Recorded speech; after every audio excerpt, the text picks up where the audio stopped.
할렐루야. 오늘 2월 세 번째 주일 오전 2부 예배에 나오신 우리 모든 성도님들을 예수 그리스도 이름으로 환영하고 축복합니다. 오늘 이 시간에 전후좌우 함께 인사하실 때에 잘 오셨습니다, 환영하고 축복합니다, 이렇게 인사하겠습니다.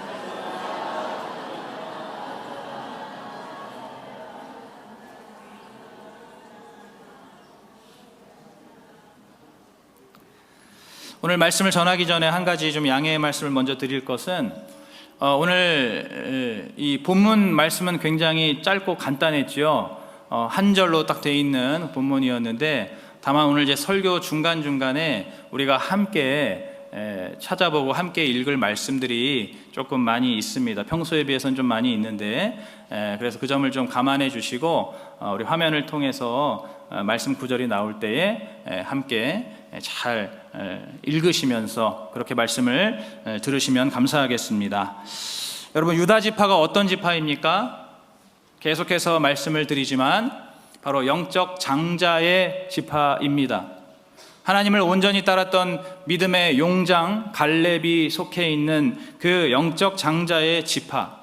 그래서 지난번에도 말씀드렸지만은 바로 영적 기업을 땅으로 받음으로 인해서 이들은 그 어떤 지파보다도 제일 먼저 제비를 뽑았고 또 가장 넓은 그러한 면적의 땅을 기업으로 받았으며 또 그 가운데 정말 하나님의 구속사, 영적인 의미에서 너무나 중요한 여러 지역들, 여러 성읍들을 이 유다 지파가 소유하게 되었습니다. 그래서 지난주에도 제가 말씀을 드렸던 것이 이 유다 지파가 소유하게 된 땅 중에 바로 여부스 땅, 훗날 예루살렘이 되는 이 여부스 땅을 하나님께서 기업으로 허락하셨다라고 말씀을 드렸습니다. 그런데 오늘 본문을 보시면은 이 유다 지파가, 이 유다 자손이 그 여부스를 온전히 쫓아내지 못하였다라고 말씀하고 있습니다. 그래서 이 여부스 사람이 오늘날까지 유다 자손과 함께 예루살렘에 살고 있다라고 그렇게 말씀하고 있습니다. 아마 지난주에 설교와 비교를 해보시면 어떤 분들은 조금 헷갈리실 수도 있을 것 같아요.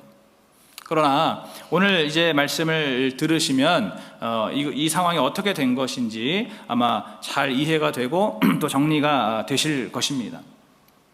중요한 것은 오늘 이 본문의 시점에서 봤을 때 이 유다 지파가 여부스를 온전히 몰아내지 못한 것은 그들이 아무리 영적 장자의 지파라 할지라도 이것은 분명한 불순종이라는 것입니다. 우리 이 시간에 한번 신명기 20장 16절 17절 말씀 화면 보시면서 같이 읽어보겠습니다. 시작. 오직 내 하나님 여호와께서 내게 기업으로 주시는 이 민족들의 성읍에서는 호흡 있는 자를 하나도 살리지 말지니 곧 헷 족속과 아모리 족속과 가나안 족속과 브리스 족속과 히위 족속과 여부스 족속을 내가 진멸하되 내 하나님 여호와께서 내게 명하신 대로 하라. 아멘. 내게 기업으로 주시는 그 땅에 있는 민족들을 다 호흡 있는 자들은 하나도 살리지 말라고 말씀하시면서 그러면서 여러 민족들을 쭉 열거하시는데 그 가운데 누가 있습니까? 여부스 족속이 분명하게 포함되어 있다는 것이죠. 그렇기 때문에 이 하나님께서 벌써 이 신명기에서 모세 때부터 말씀하시고 명령하셨던 이 여부스 족속을 진멸하지 않은 것, 온전히 몰아내지 않은 것은 그것은 분명한 불순종이라는 것입니다. 그럼 사실은 유다 지파뿐만 아니라 뒤이어 나오는 에브라임 지파나 또 므낫세 반 지파도 그들에게 주신 땅을 온전히 다 정복하지는 않았습니다. 우리 한번 여호수아 16장 10절 말씀 화면 보면서 읽겠습니다. 시작. 그들이 게셀에 거하는 가나안 사람을 쫓아내지 아니하였으므로 가나안 사람이 오늘날까지 에브라임 가운데 거하며 사역하는 종이 되니라. 우리 이어서 여호수아 17장 12절 13절 있습니다. 시작. 그러나 므낫세 자손이 그 성읍들의 거민을 쫓아내지 못하매 가나안 사람이 결심하고 그 땅에 거하였더니 이스라엘 자손이 강성한 후에야 가나안 사람에게 사역을 시켰고 다 쫓아내지 아니하였더라. 아멘.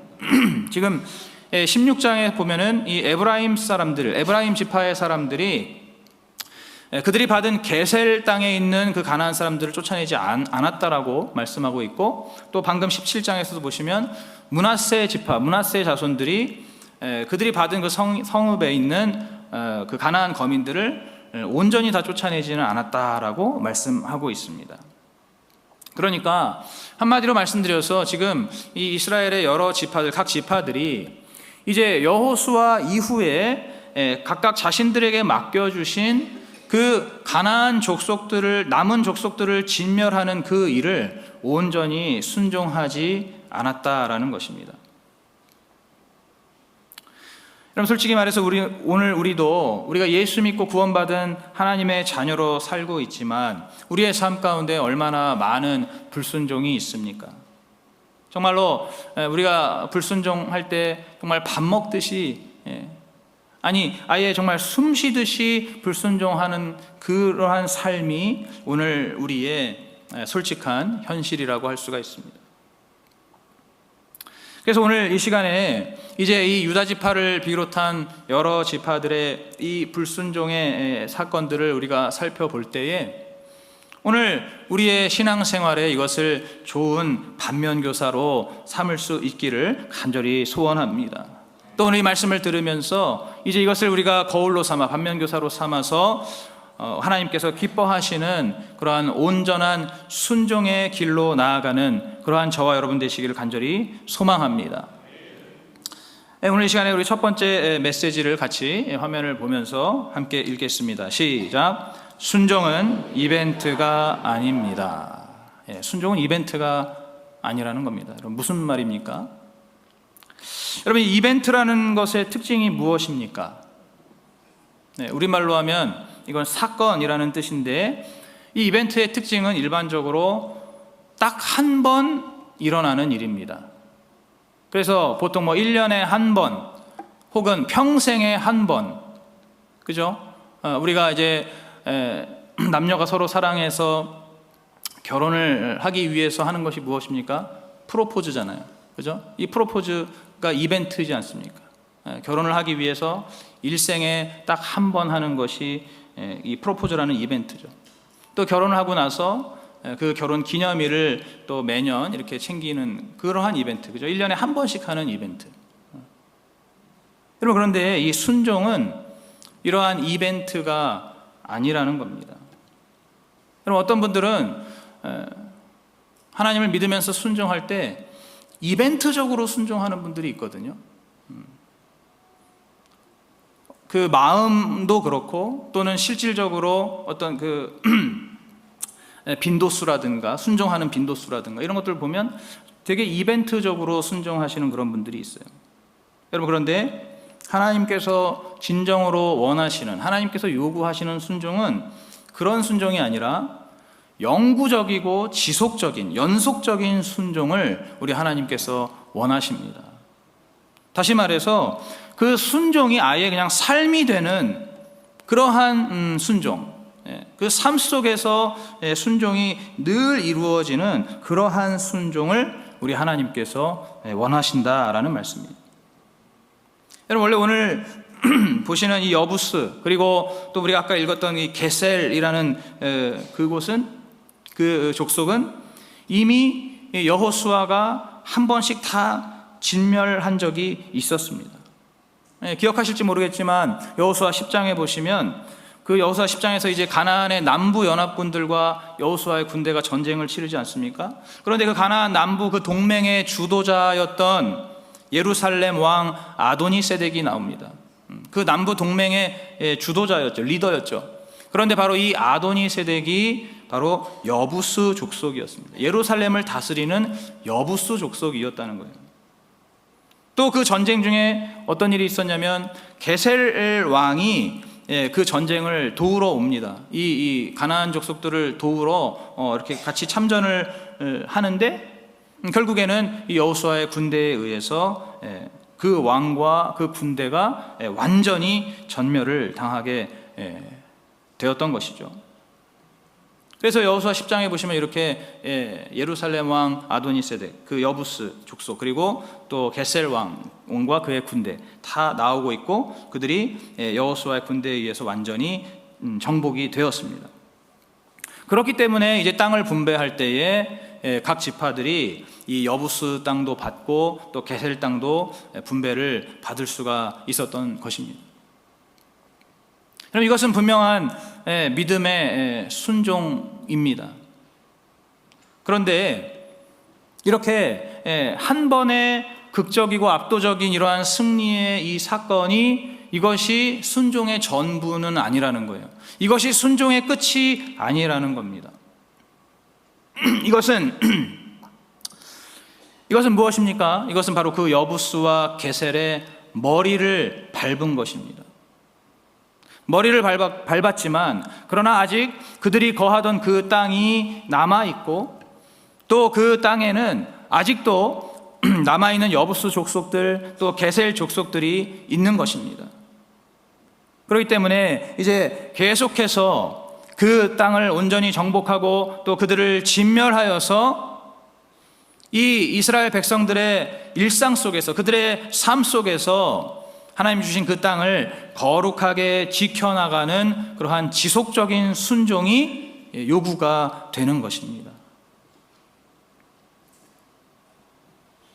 여호수아의 군대가 그 수많은 가나안 족속들 왕과 군대들을 완전히 쓸어버리는 그러한 그 이벤트적인 순종이 먼저 있었다면, 이제 그 다음에는 그 이벤트의 순종이 우리의 평범한 일상의 순종으로 이어져야 한다는 것입니다. 계속되는 그 순종으로 이어져야 한다는 것이에요.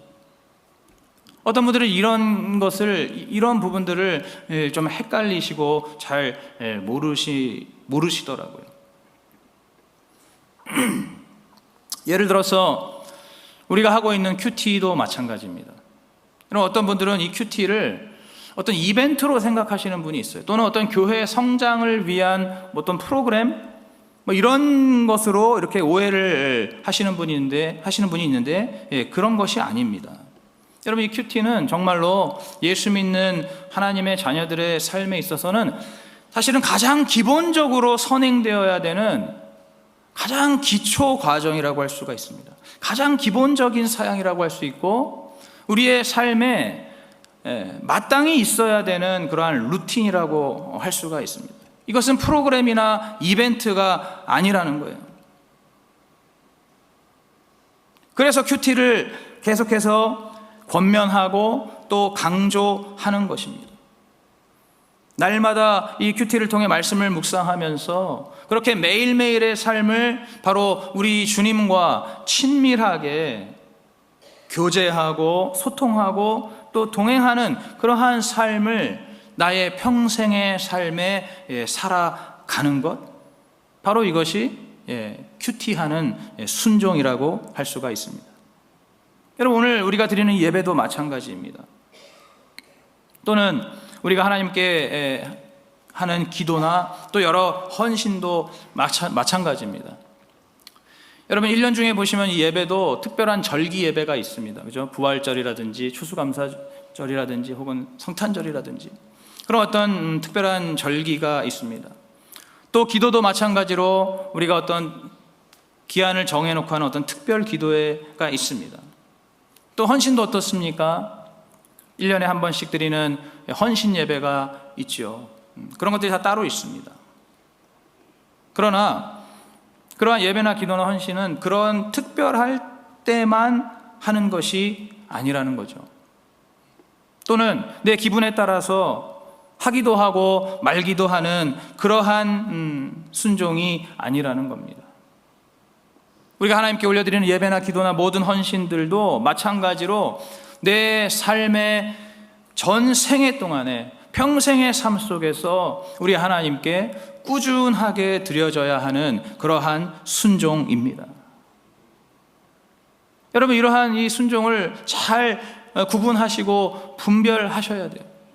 그래서 혹시라도 내가 지금 이벤트적인 그러한 마인드로 하나님 말씀에 순종한다거나 어떤 교회에 순종한다고 하시면, 여러분, 그러한 거기에서 이제는 더 올라서셔서 정말 내 삶 속에서 나의 아주 평범한 그 소소한 일상 속에서 늘 하나님께 순종하는 그러한 삶으로 나아가야 할 줄로 믿습니다. 여러분, 질문을 드립니다. 내가 하나님께 드리는 여러 가지 순종은 이벤트입니까? 아니면 내 삶에 자리 잡은 꾸준한 일상입니까? 여러분 다 아시겠지만 노아와 그의 가족들이 산에서 나무를 베어서 방주를 만드는 그 순종을 100년 넘게 지속했습니다. 한눈 팔지 않고 딴짓하지 않고 그 오랜 기간을 끊임없이 방주를 만드는 그러한 순종을 이어갔을 때 결국에 그 방주 덕분에 노아와 가족들은 대홍수로부터 구원을 받게 되었고, 그들이 하나님의 거룩한 계보, 영적인 계보를 또 새롭게 이어가는 그러한 소중한 구원의 통로가 되었다는 것을 우리가 다 잘 알고 있죠.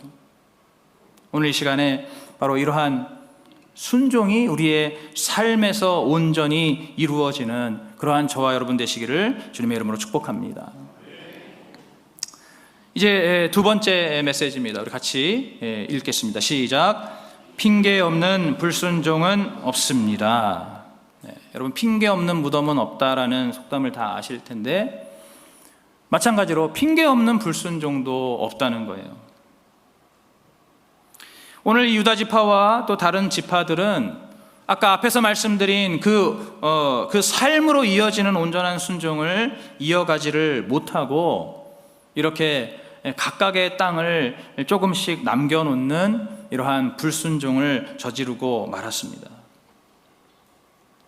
그런데 핑계 없는 무덤이 없듯이 그들의 그 불순종에도 그들 나름대로는 이유가 있고 또 변명할 그러한 변명거리가 있다는 것입니다. 오늘 우리가 본문은 아니지만은 20절부터 62절까지의 그 구절들 말씀들을 보시면은 이 유다 지파가 무려 120여 개가 넘는 그러한 성읍과 촌락을 정복하고 소유했다라고 나오고 있습니다.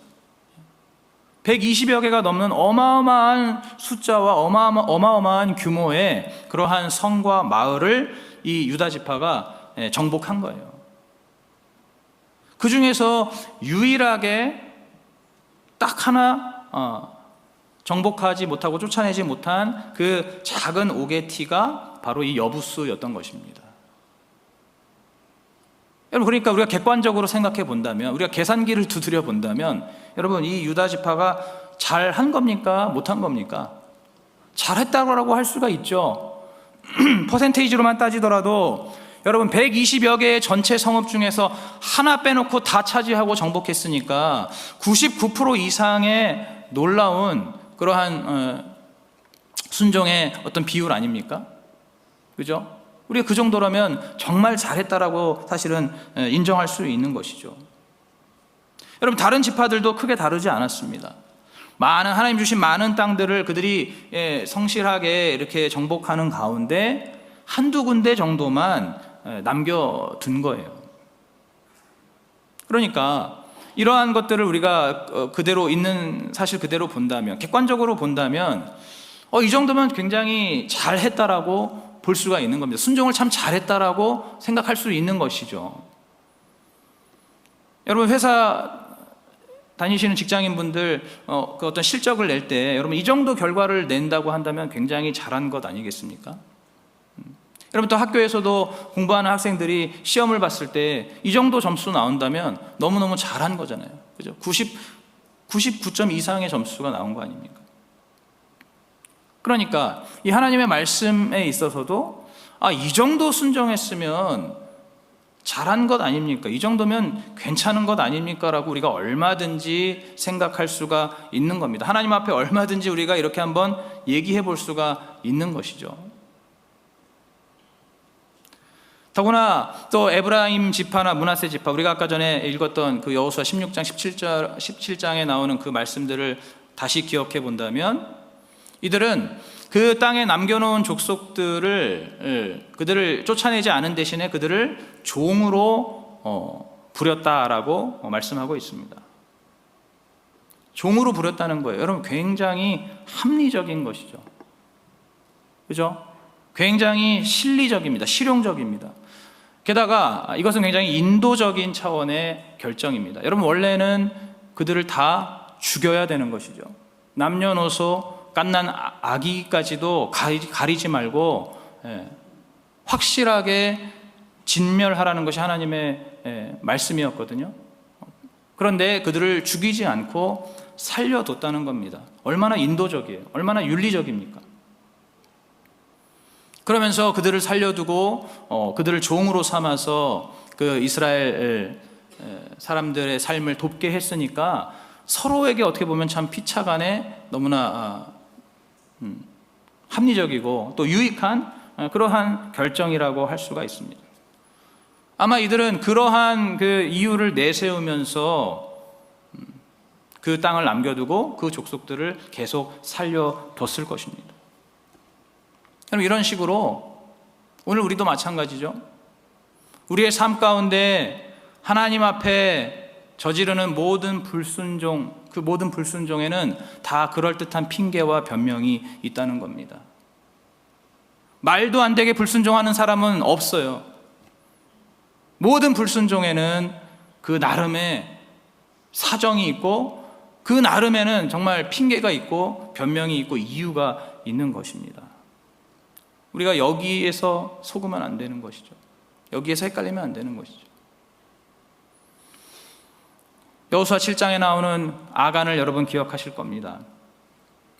그 아간이 금과 은과 또 시날산의 아름다운 외투 한 벌을 몰래 챙겼죠. 여러분, 그것이 분명히 불순종의 죄이긴 하지만은 아마 그에게도 나름의 이유가 있었을 것입니다. 여리고성을 정복할 때 그곳에서 이제 획득하게 된 그 전리품의 그 양이 얼마나 많았겠습니까? 성경에 그것이 구체적으로 규모가 명시되지는 않지만 모르긴 몰라도 그 양이 엄청났을 겁니다. 그런데 이 아간이 지금 중간에서 이렇게 챙긴 그 금과 은과 이 외투는 사실은 그 전리품 전체에 비하면은 그걸 비교한다면은 이거는 아주 미미한 정도에 불과할 거예요. 세 발의 피라고 할 수가 있습니다. 전혀 티도 안 나는 그만큼의 그 전리품을 이 아간이 그냥 슬쩍 취한 것이죠. 여러분, 어쩌면 이 아간은 자신의 가족들을 위해서 이러한 물건들을 챙겼을지도 모릅니다. 시날산의 아름다운 외투는 사랑하는 아내를 위해서 챙겼을 수 있고, 또 금과 은은 자녀들의 앞으로의 교육비를 위해서 챙겼을 수도 있습니다. 여러분, 불순종의 아이콘이라고 할 수 있는 사울 왕은 또 어떻습니까? 다 진멸하라고 말씀하신 이 아말렉 전투에서 그들의 우두머리인 아각 왕을 살려두고 또 그 가운데에서 살찌고 윤택한 그러한 소와 양들을 살려두었습니다. 왜 그렇습니까? 그 아각 왕을 산채로 잡아서 그들의 그 사울 왕의 군사들의 사기를 끌어올리는 겁니다. 제가 예전에 이 다윗에 관한 드라마를 잠깐 본 적이 있는데 거기에서 이 사울 왕의 아말렉 전투가 그 드라마에 나오더라고요. 그런데 거기서 그 말씀대로 이제 아말렉의 아각 왕을 산채로 잡았습니다. 그런 다음에 이 사울 왕과 그 부하들이 이 아각 왕을 막 희롱하고 조롱하고 농락하는 거예요. 마음껏 농락하더라고요. 그렇게 농락할 때마다 어떻게 됩니까? 이 사울 왕의 군대에 막 사기가 하늘을 막 찌르게 되는 거예요. 그냥 한 번에 죽여버렸으면은 사실 그런 효과는 거두기가 어렵지 않겠습니까? 근데 살려두고 그를 계속해서 농락하고 막 이렇게 하니까 막 그 군대의 사기가 막 하늘 높이 올라가는 거예요. 그러한 이유가 있다는 겁니다. 살찐 소와 양은 왜 살려두었습니까? 이 전쟁을 이기게 해주신 하나님께 감사와 영광의 제사를 올려드리기 위해서 그것들을 살려두었다는 것이죠. 그럼 얼핏 들으면 얼마나 정말 훌륭한 그 믿음의 결정으로 그렇게 들리는지 모릅니다. 우리가 그냥 얼핏 들었을 때는 너무나 타당한 이유로 들리게 되는 것이죠. 여러분, 우리가 하나님 앞에 저지르는 그러한 불순종도 혹시 이러한 저러한 그러한 이유와 변명들을 가지고 나름의 그 타당성 때문에 여러분 그러한 불순종을 그대로 갖고 이어가고 계시지는 않습니까? 하지만 우리 하나님께는 그 어떤 핑계나 변명도 통하지 않습니다. 아무리 우리가 하나님 앞에 어떠한 말을 한다 할지라도, 어떠한 미사 여구를 늘어놓는다 할지라도, 어떠한 정말 합리적이고 생산적이고 효율적인 그러한 근거들을 늘어놓는다 할지라도 우리 하나님 앞에서는 통하지 않는다는 거예요. 왜 그렇습니까? 하나님께서 고집불통이어서 그렇습니까? 하나님께서 완벽주의에 빠진 그러한 지독한 상사여서 우리에게 무조건 100% 순종하라고, 무조건 100% 해내라고 그렇게 강요하시는 그러한 분이라서 그렇습니까? 그것이 아니죠. 우리 하나님께서 우리에게 말씀을 주시고 명령하시고 사명을 주실 때에는 그 속에는 우리의 알량한 이성과 논리를 아득히 뛰어넘는 우리 하나님의 구원과 생명의 계획이 그 주님의 말씀과 사명 가운데에 깃들어 있습니다. 믿으십니까? 하나님 우리에게 무언가 명령하실 때 그 명령에는 우리가 미처 다 알 수 없을지라도 우리 하나님께서 미리 준비해 놓으신 주님의 놀랍고 위대한 그러한 생명과 구원의 그 계획이 기다리고 있다는 거예요. 그러면서 그러한 말씀을 하나님께서 주셨을 때, 명령을 주셨을 때 과연 누가 이 하나님의 말씀을 자신의 생명보다도 귀하게 여기면서 자신의 삶을 내던지면서 그 말씀에 순종하는 사람인가? 이것을 우리 하나님께서 찾으신다는 겁니다. 가나안에 12정탐꾼을 보냈을 때 그 가운데서 우리 하나님께서 여호수아와 갈렙을 찾으셨던 것처럼, 여러분, 그래서 우리 하나님께서는 우리에게 온전한 순종을 요구하시는 거예요. 그렇기 때문에 순종이 제사보다 낫고 하나님을 듣는 것이 순양의 기름보다 낫다고 말씀하시는 겁니다. 여러분, 그렇기 때문에 오늘 여러분이 하나님을 정말로 사랑한다면, 오늘 여러분이 하나님의 그 구원의 은혜에 정말로 감사하고 있다면은, 그리고 우리 하나님께서 준비해 두시고 예비해 두신 그 놀랍고 위대한 구원과 생명의 그 은혜를 여러분들이 정말로 누리기를 원하신다면 여러분들은 100% 순종하셔야 하는 거예요. 99% 안 되는 겁니다.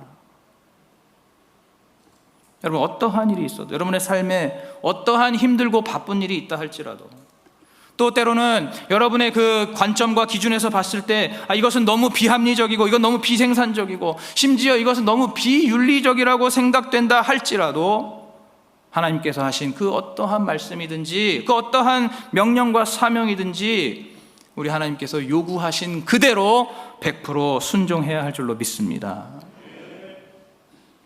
여러분, 중요한 것은 우리가 옳고 그름을 따지는 것이 아닙니다. 내가 이것을 할 수 있나 없나 가능성을 따지는 것이 아닙니다. 지난 금요 기도회 때도 말씀드렸지만 하나님께서 나에게 무언가 요구하신다면 내가 그것을 정말 온전히 감당하고 순종할 수 있도록 우리 하나님께 지혜를 구하는 것, 또 우리 하나님께 힘과 용기를 구하는 것, 바로 이것이 우리 하나님을 믿고 하나님을 사랑하는 사람이 취해야 되는 마땅한 태도인 줄로 믿습니다. 질문입니다. 나에게도 온전히 진멸하지 못한 불순종의 여부수가 있습니까? 어떠한 이유로 그 여부수를 남겨놓았습니까? 아까도 말씀드렸지만 분명히 나름 타당한 이유가 있을 거예요. 그렇게밖에 불순종할 수밖에 없다고 하는 그러한 어떤 이유와 변명이 있을 겁니다. 한번 잘 생각해 보십시오. 이제 세 번째로 넘어가겠습니다. 세 번째, 우리 같이 읽겠습니다. 시작.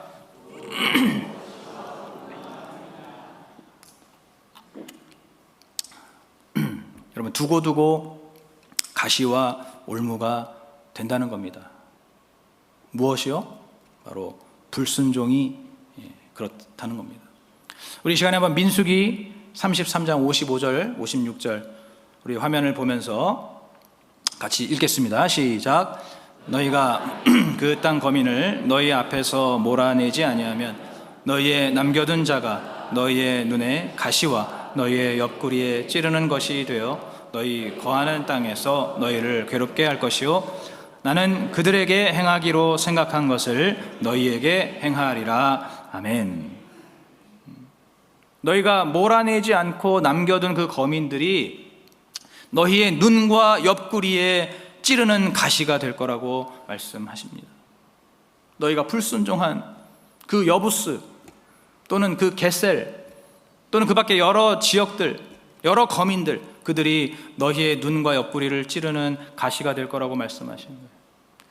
또 사사기 2장 3절에도 보시면 바로 그들이 너의 옆구리에 가시가 될 것이고 그들의 신들은 너의 올무가 될 것이다 라고 말씀하고 있습니다. 네가 불순종한 그 불순종의 씨앗들, 그 불순종의 그 열매들이 너의 가시와 올무가 된다는 거예요. 하나님께서 우리에게 주신 그 명령과 사명에는 우리가 미처 다 알 수 없는 우리 하나님의 구원과 생명의 그 계획이 있다라고 아까 제가 말씀드렸습니다. 그래서 그것을 우리가 온전히 순종하면은 그 은혜와 생명을 충만하게 우리가 누릴 수 있게 되지만 반대로 불순종을 하게 되면 방금 우리가 말씀 들은 것처럼 그 불순종이 우리에게 두고두고 가시와 올무가 되는 것입니다. 여러분, 얼마나 오랫동안 가시와 올무가 될지 그거는 아무도 모르는 거예요. 여러분, 이 두고두고라는 것은 우리의 상상을 초월하는 그러한 기간일 수가 있습니다. 여러분, 지난주 중에 보니까 이스라엘과 이란이 대규모로 군사적 충돌을 다시 감행했더라고요.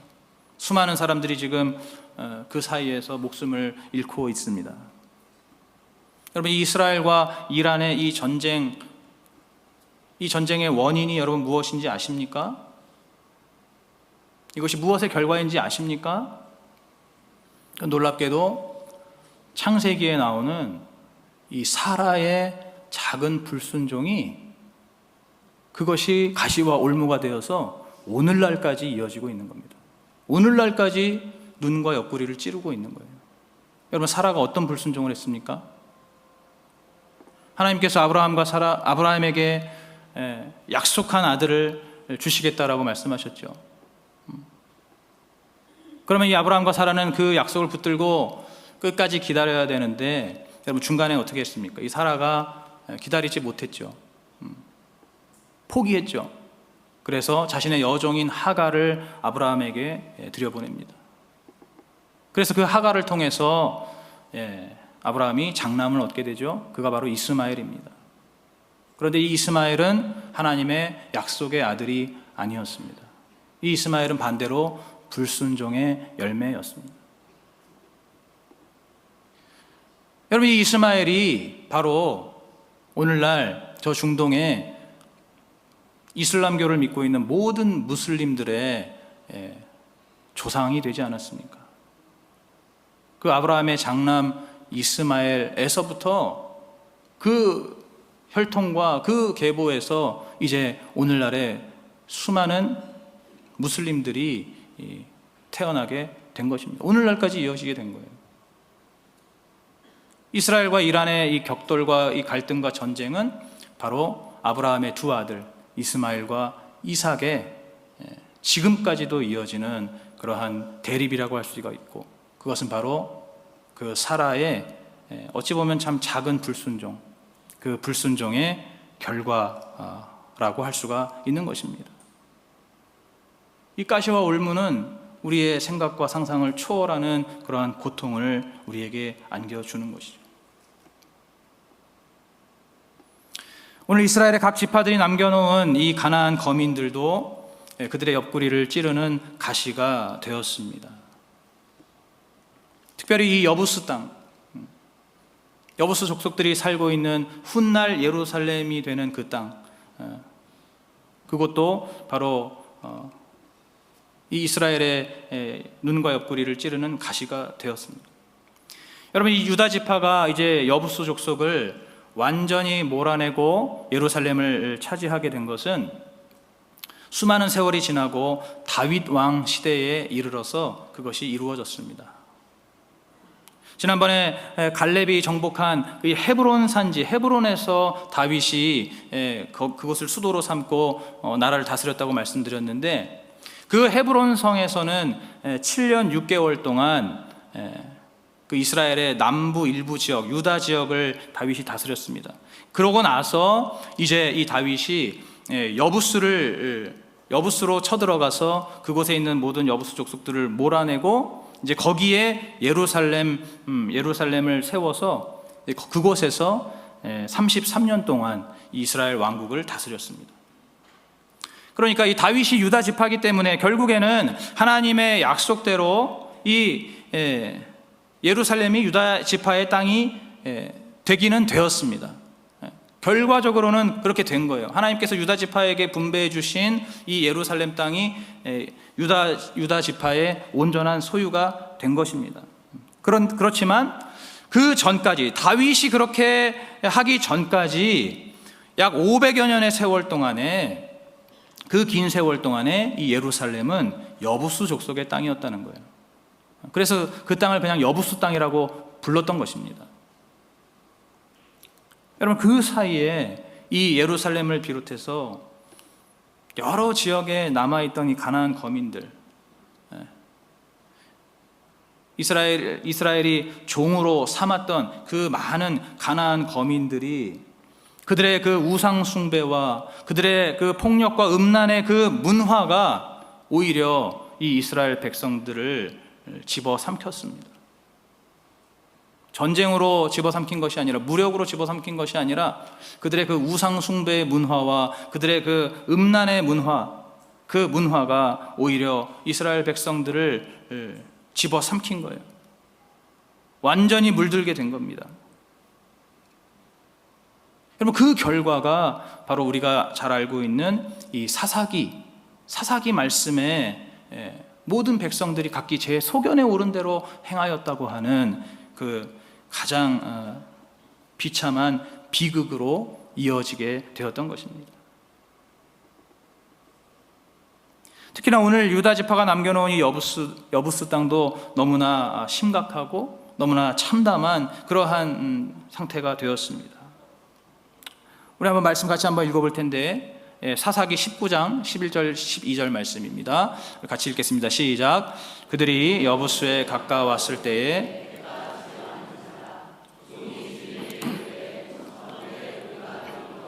여부스 사람의 이 성읍에 들어가서 유숙하사이다. 주인이 그에게 이르되 우리가 돌이켜 이스라엘 자손에게 속하지 아니한 외인의 성읍으로 들어갈 것이 아니니 기브아로 나아가리라 하고. 아멘. 이게 무슨 말입니까? 한 레위 사람이 지금 이렇게 여부스 지역을 지나고 있는 겁니다. 그런데 이제 해가 이렇게 지려고 하니까 그의 종이 오늘은 이 여부스에서 하룻밤을 묵고 가시는 게 좋겠습니다라고 얘기를 했다는 거예요. 그러자 이 레위 사람이 뭐라고 얘기합니까? 이 여부스 땅은 이스라엘 자손에게 속하지 아니한 외인의 성읍이라는 거예요. 다시 말해서 이 여부스 땅은, 여기는 이스라엘이 아니다, 여기는 이방인의 땅이라고 말하면서 여기서는 잘 수 없다라고 이렇게 얘기한 거예요. 조금 더 가서 저기 기브아까지 가면은 거기서 오늘 하룻밤을 자고 가겠다라고 그렇게 얘기를 하고 있는 겁니다. 이 여부스 땅은 완전히 지금 그냥 무시하고 있는 거예요. 없는 취급하고 있는 겁니다. 무슨 말입니까? 아주 불결하고 부정한 그러한 이방인의 땅으로 지금 취급하고 있는 겁니다. 우리 또 사무엘하 5장 6절과 7절 말씀도 같이 한번 읽어보겠습니다. 사무엘하 5장 6절부터 7절 시작. 왕과 그 종자들이 예루살렘으로 가서 그 땅 거민 여부스 사람을 치려하매 그 사람들이 다윗에게 말하여 가로되 내가 이리로 들어오지 못하리라. 소경과 절뚝발이라도 너를 물리치리라 하니 저희 생각에는 다윗이 이리로 들어오지 못하리라 함이나 다윗이 시온 산성을 빼앗았으니 이는 다윗 성이더라. 아멘. 지금 다윗이 이제 예루살렘을 정복하기 위해서 나서는 겁니다. 그런데 거기에 있는 이 여부스 족속이 지금 뭐라고 말을 하는 겁니까? 지금 다윗, 네가 우리를 향해서 쳐들어오지만은 우리는 소경이나 절뚝발이라도 너 정도는 간단하게 이길 수 있다라고 말하는 거예요. 완전히 지금 다윗을 무시하고 있는 것이죠. 조롱하고 있는 겁니다. 이 여부스 족속도 지금 수많은 그 세월 속에서 그들이 이 땅에서 살면서 그들이 교만해질 대로 교만해지고, 그래서 완전히 이스라엘을 지금 대적하고 무시하고 조롱하는 그러한 족속이 되어버린 것입니다. 물론 결국에 다윗이 그 성을 정복하기는 하지만 지금 여부스 족속들이 그렇게 이 다윗 그 유다 지파를 완전히 그냥 대놓고 무시하고 있는 것이죠.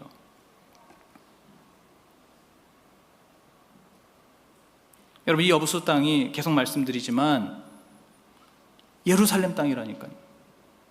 여러분, 이 예루살렘 이스라엘 왕국의 수도이고 또 동시에 우리 하나님의 성전이 세워질 그 거룩한 땅, 그 성지로 예정되어 있는, 예비되어 있는 이 거룩한 땅이 오늘 유다 지파의 이 작은 불순종, 어찌 보면 참 별거 아닌 것 같은 이 사소한 이 불순종 때문에 그 거룩해야 할 땅이, 그 하나님의 뜻이 이루어져야 할 그 땅이 오랜 세월 동안 영적으로 너무나 부정하고 너무나 불결하고 죄악이 관영한 그러한 혼탁하고 방황하는 그러한 땅으로 방치되어 있었던 것입니다.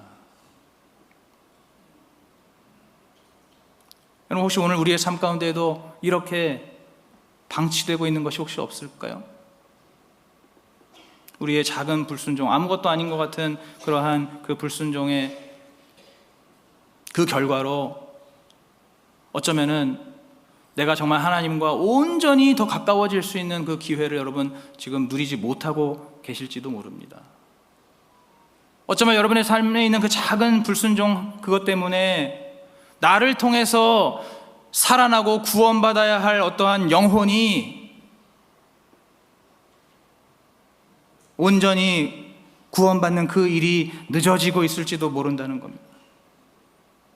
어쩌면 나의 그 작은 남겨놓은 그 여부스와 같은 불순종 때문에 내 가정과 교회와 이 나라와 이 민족의 구원이 어쩌면 나의 그 작은 불순종 때문에 늦어지고 있을지도 모르는 일입니다. 하나님의 놀라운 임재와 그 하나님의 구원과 생명의 역사를 가로막고 있는 그러한 원인이 어쩌면 나의 그 작은 불순종 때문일 수도 있다는 사실입니다. 오늘 이 말씀이 우리 모두에게 무겁게 깊이 있게 우리의 마음속에 새겨지고 자리 잡게 되기를 간절히 소망합니다. 마지막 질문입니다. 나에게도 불순종으로 인한 가시와 올무가 있습니까? 혹시라도 내가 남긴 여부수 때문에 하나님의 구원을 가로막고 있는 일은 없습니까? 이제 말씀을 맺겠습니다. 내 삶에 불순종의 여부수가 있으면 그것이 가시와 올무가 되고 또 하나님의 구원을 막을 수도 있습니다. 너무나 안타까운 일입니다. 그러나 반대로 생각한다면 내가 내 삶의 그 작은 불순종을 이제 깨닫고 그것을 회개하고 돌이켜서 이제 정말로 우리 주님 앞에 100% 온전한 그러한 순종의 삶으로 우리가 새롭게 나아가기만 한다면, 여러분, 그러면 우리의 삶에 그 어떠한 가시와 올무도 온전히 사라지게 될 줄로 믿습니다. 우리가 말씀을 통해서 내 삶 가운데 혹시라도 남아있는 그 불순종의 어떤 잔재, 그 불순종의 그 열매가 무엇인지를 찾아내고 그것을 주님 앞에 회개할 수만 있다면 내 삶에 어떠한 가시와 올무도 완전히 사라지게 되는 것이고, 또한 내 삶에 막혀 있었던 그 하나님의 구원과 생명의 역사, 우리 주님께서 준비해 두고 기다리고 계시는 그 하나님의 구원과 생명의 역사가 우리의 삶 가운데 새롭게 본물처럼 터져 나와서 그러한 주님의 영광의 역사, 그 구원과 생명의 역사를 우리의 삶 가운데 충만하게 경험하게 될 줄로 믿습니다.